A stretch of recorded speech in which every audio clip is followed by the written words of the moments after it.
خرد سے رہرا و روشن بسر ہے. خرد کیا ہے؟ چراغ رہ گزر ہے.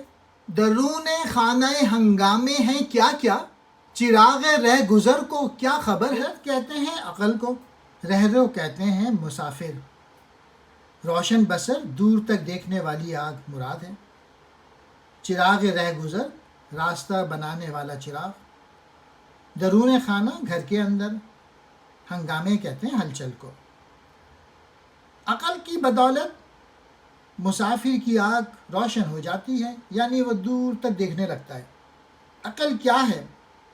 راہ میں چلنے والا چراغ ہے جو راستہ دکھاتا ہے. راستے کے چراغ کو گھر میں ہونے والے ہنگامے کی خبر کیسے ہو سکتی ہے؟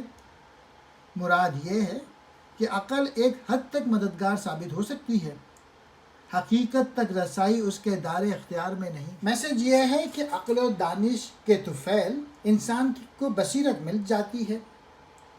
عقل و دانش تو ایک ایسے چراغ کی مانند ہے جو راستے کو دکھاتا ہے، لیکن عقل و دانش جس کو چراغ رہ گزر سے تعبیر کیا گیا ہے، انسان کی باطنی اور داخلی کیفیت سے بہرہ ور نہیں ہوتی، اس لیے وہ اس کی تکمیل کا باعث نہیں بن سکتی. علامہ اقبال عقل اور عشق میں ہمیشہ عشق کو فضیلت دیتے ہیں. اگر روشنی چاہیے تو آپ کو عشق کی وجہ سے روشنی مل سکتی ہے، قرآن سے روشنی مل سکتی ہے.